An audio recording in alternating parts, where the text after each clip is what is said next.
Dr. Stepovich, most of us have the perception when we talk about orthodontic and braces that, the whole mouth is playing piano and it is like from here to here, crooked, ugly, up, down, left, right.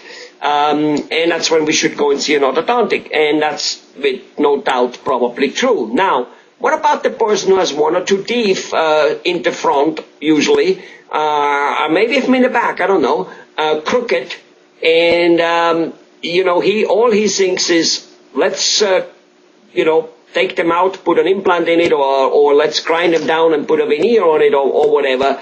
What does orthodontic have to offer for those people, if at all?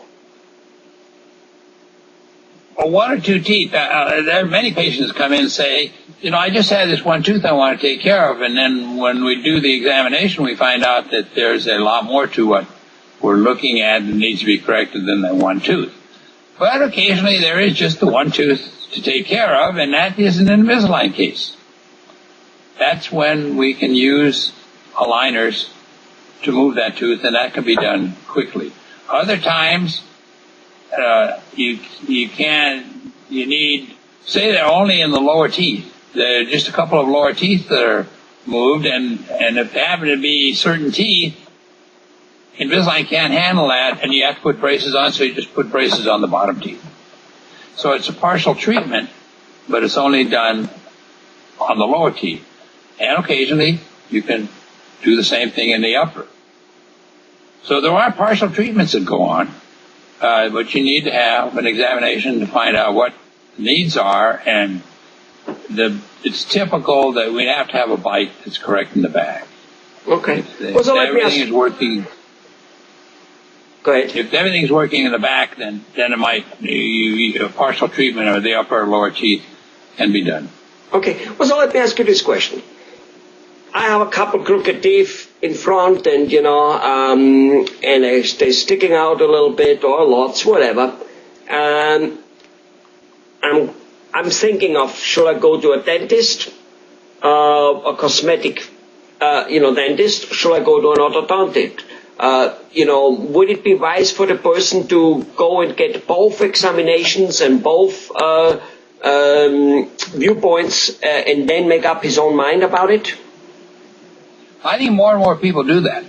They do not only go and see a dentist and an orthodontist to make that comparison, but they see a number of orthodontists to get ideas on how treatment can be done.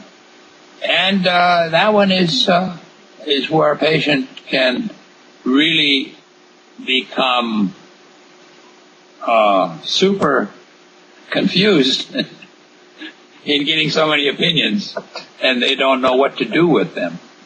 Okay. And tell us more about it. So that is the danger of doing that.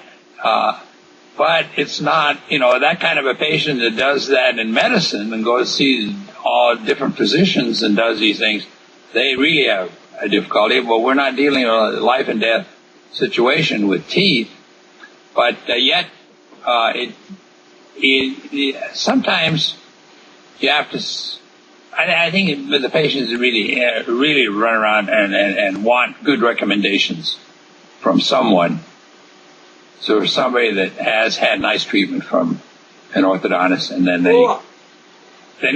they take that as word, and then they go see that orthodontist and let them do the treatment because they've done treatment for friends or. No, I understand. That's for no more wrong. But should a person on that one, should he visit? So just more or less, is it usually confusing? Yes or no?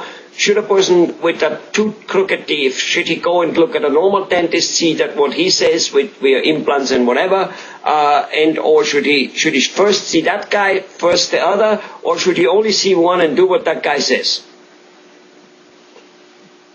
Well, that's a difficult question to answer for an orthodontist to say. I think the orthodontist would say should see the orthodontist first. Or the patient should say, okay, I'm going to see both of them before I decide. Right. I'm going to see a dentist and I'm going to see an orthodontist and see what we have that can be done. And that way, I think that would be a better approach to that single tooth or having, going to someone says, okay, I had to have all these teeth ground down and new facings and laminates and these things put on here, and it costs a lot of money to do that, but I got the nice result. And then the patient says, well, how much are you cutting? It was a lot. And they said, well, maybe I don't want to do that. And so that patient should try and see an orthodontist. Because there are a lot of ways to take and have successful treatments. There's so many ways to skin a cat. I don't know if that phrase is used anymore. But anyway, there are a lot of ways to do a lot of things. Sure. And then you need to have faith in the person who's telling you that they can do something and they really can produce and deliver what they say. And align it with what you want. The patient should align it with what he wants, and then considers the finance, considers the fact that being grinding down a tooth, is it a good thing? It's a perfectly good tooth. Why do it? Or whatever it may be, and then just trust. Hopefully has an orthodontist and a dentist whom he, both of them, trusts, and that, those two guys even work together a little bit. Well, anyway, Dr. Stepovich, the important thing is one or two teeth in front or wherever can be straightened out. And in many cases, if a person has one or two teeth which he thinks are crooked, there really actually are more of them crooked, which is what causes the one or two teeth to be crooked, that visible. And only an examination can show what really needs to be done. Yeah, we need the exam, and then the patient needs to make up their own mind on those things. Generally speaking, it costs more to do crowns and veneers and implants than it does to do orthodontic treatment. Thanks a lot, Dr. Stepovich.